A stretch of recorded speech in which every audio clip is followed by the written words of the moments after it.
Good morning, I'm Isisa Martin. I am Elif Kaya, and welcome to DDCUS News. Today we have exciting news to share, so make sure to follow along to not miss out on anything. For our first segment, we have a special guest.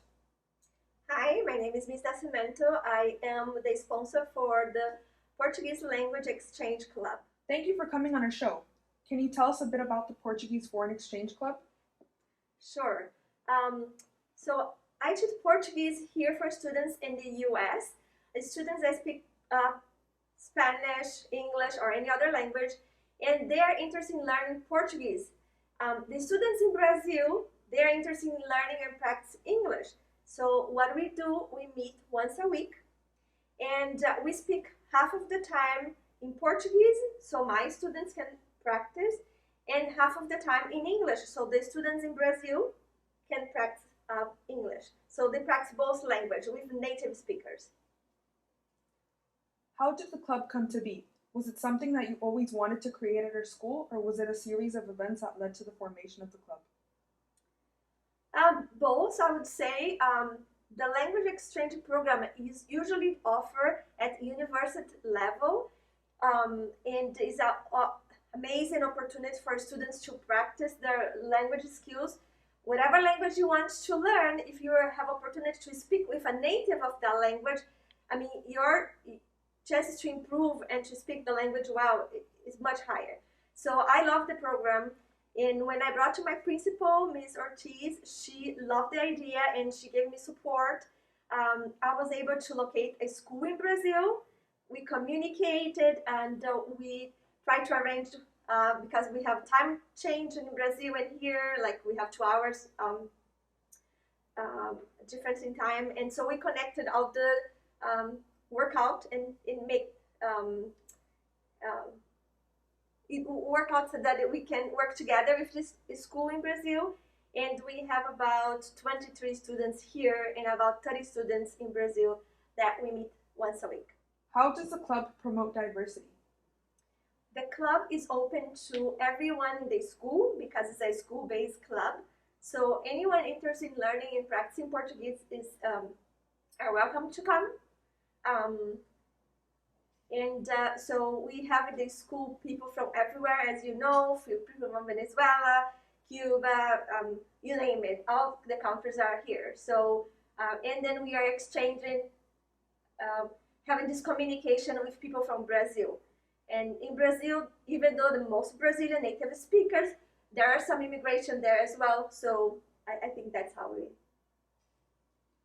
Do you have any plans for the future of the club? Well, we are a new club in a way, so I am happy with the development so far, and I just I'll be continue to promote the club and accepting new members and strengthening my relationship with the school in Brazil. By the way, it's very important to say, Coleman, the World Schools is the name of the school that we work in Brazil. Without this partnership, we would not be able to offer that. So that's a very important part of our club. Wow, very interesting. Thank you for coming onto our show. It was a pleasure to speak with you, Ms. Nascimento.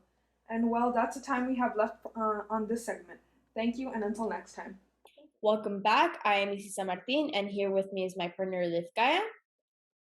Welcome back. Today we'll be talking about technology in the 21st century and virtual learning, and we will be drawing from our own experiences as students.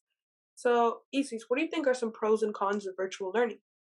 Well, a pro is definitely that we were able to continue our education from whatever location we were in, as long as we had access to Wi-Fi and the technology we needed. However, a con was that many students didn't have access to Wi-Fi or the technology they needed to get online with their classes. Sometimes Wi-Fi was also overrun. Internet providers were overrun and students weren't able to connect, or schools lost their internet access where teachers were. So it made it very difficult sometimes.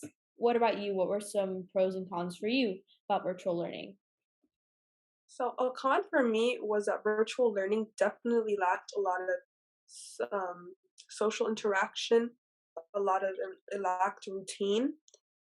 It also put a lot of pressure on me to succeed in an environment where, like I said, I didn't have enough social interaction, I didn't have much of a routine, and it was very stressful. But a pro would be that it definitely helped students and educators today to consider mental health and consider self motivation as a key in learning. Yeah, I agree. The lack of social interaction and routine messed me up too, because I would sometimes wake up late for school, or I would just be depressed because I wouldn't be able to see my friends, because we're social creatures and we thrive on being able to be social with our friends and our teachers. Um, and back to you. Anything else to add? Well, I really don't have anything else to add. Like any other situation, virtual learning has its pros and its cons, and all that there is left to do is to turn a new page. So I think with this, we're ready to move on to our next segment. Yes, our next segment, we will be discussing the supply chain and how it's been affected in this past year and what companies are doing to get back on track this year and next year. Before we dive in, let's recap what a supply chain is and how it works. As defined by Investopedia, a supply chain is a network between a company and its supplier to produce a certain product or service. The purpose of it is to lower costs and create a faster production cycle. Unfortunately, Investopedia reports that the supply chain strategy hardest hit facets of every industry.